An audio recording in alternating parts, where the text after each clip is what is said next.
Alright, so today is July 15th and it has been over 80 degrees, most days over 90 degrees since June, so it's been extremely hot. The air conditioning on this car probably hasn't worked for, I would say, at least 10 years. When I did the math, I'm like 2008. I think it's way longer than that. So I decided it was time to get the air fixed. Now, I didn't want to spend a lot of money getting it fixed, so I was going to fix it myself, and I've watched plenty of guys on YouTube do the quick fix with the can and some other repair videos, and I'm going to talk about how you should have your AC serviced. So just doing some quick diagnosing without looking at anything. This hose right here would have oil. It was kind of all oily here, right where this crimp in the rubber hose would meet. So I assumed that the Freon, or the refrigerant, I guess you should say, that had leaked out. And this car is R134A. And it shows your information here. It also shows that the system holds 2 pounds and 2 ounces, and that's good to know. And it gives you the type of refrigerant oil. Anyway, so I assumed it was low. So what I did was, this was like, I don't know, probably 3 or 4 summers ago, I got one of those cans of stuff, I added it. Compressor still didn't kick in, and I was like, well, I'm not going to add any more because I didn't think it was that low. So then this year, when I was decided that I was going to fix this thing, I was going to dive into it a little bit more.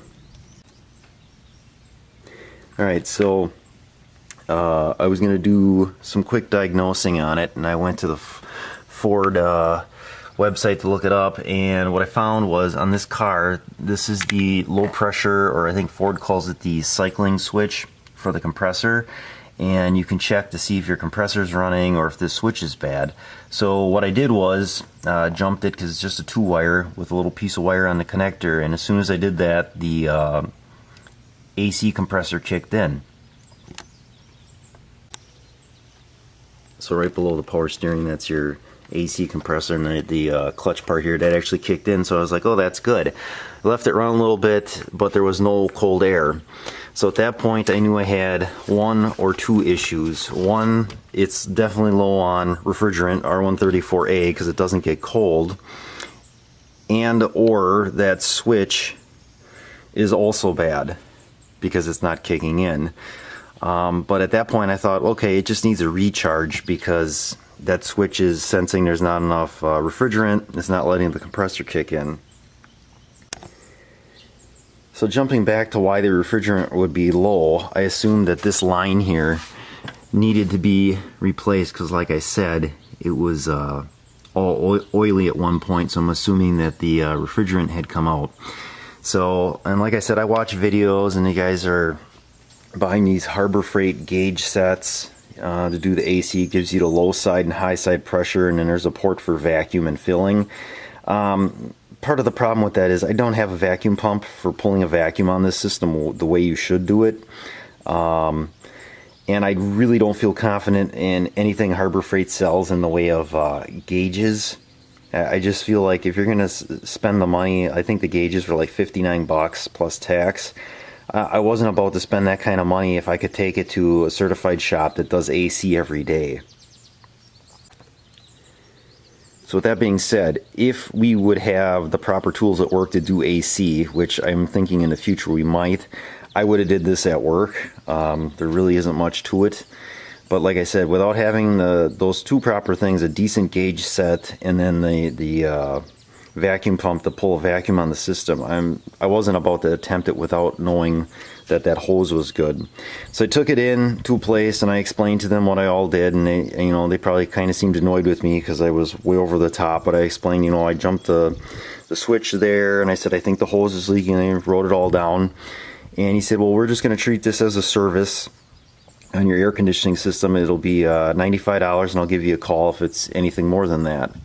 So he gives me a call, and he said, hey, we checked it out. You definitely need this cycling switch here. It's definitely bad. And I'm like, well, what's that, like 30 bucks? He's like, yeah, it's a $29 part. I'm like, okay, well, go ahead and get it. And then he's like, you're definitely, you're a little low on refrigerant. So if you recall, I said this system holds 2 pounds 2 ounces, and they got down on the sheet here how much they recovered. So they recovered 8 ounces, so it was pretty low. There's basically nothing in there.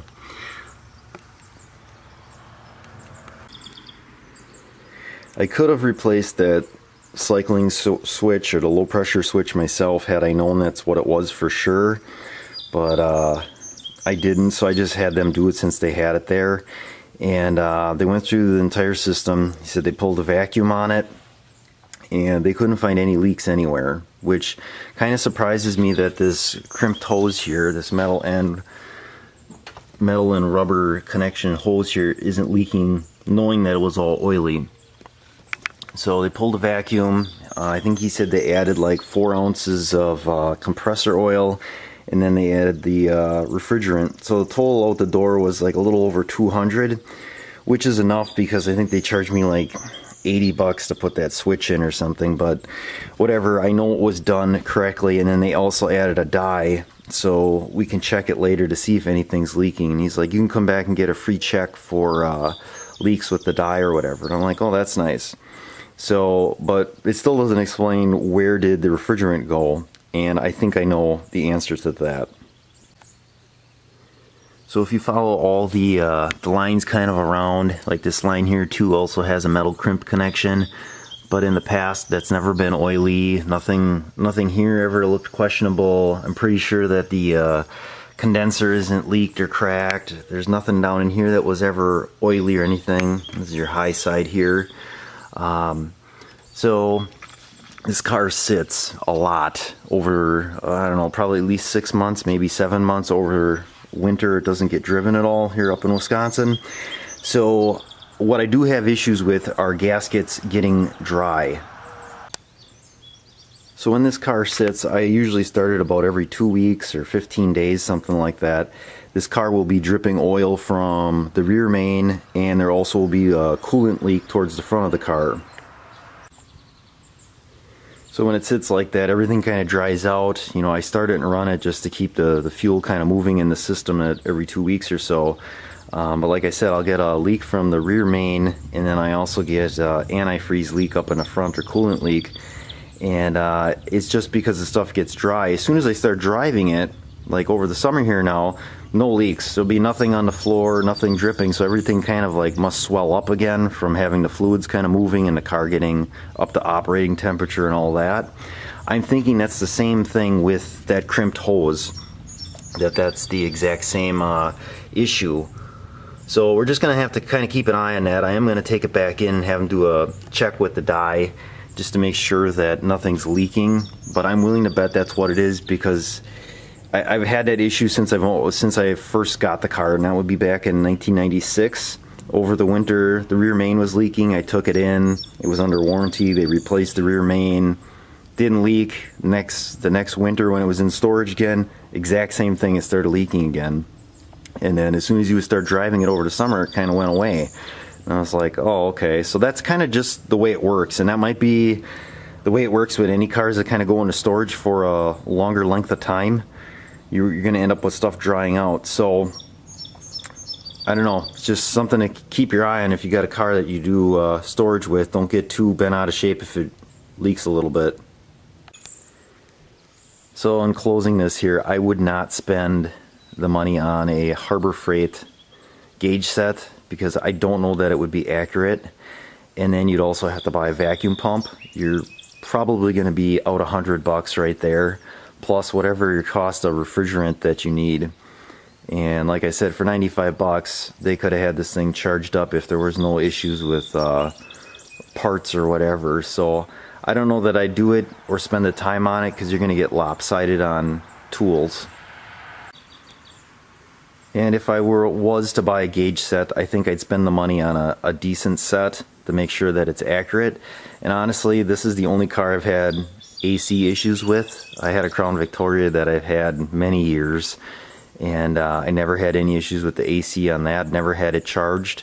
And in all the other cars that we've had in between, we've never had any any problems with AC. This one though has been an issue because, like I said, it spends a lot of time in storage. So it's good that I got it running again, and now I'm using it, and boy, that AC makes a huge difference. I think we got it dialed into, they said 45 degrees, but I got a like a meat thermometer stuck in a gauge, and I had it down to about 41 yesterday. But I recall, I thought back in the day I could get it down to 38. Maybe not, or maybe it wasn't as hot. The ambient temperature outside maybe wasn't as hot, and that's how I got it down to 38. Alright, so that's going to be it for now. Stay cool.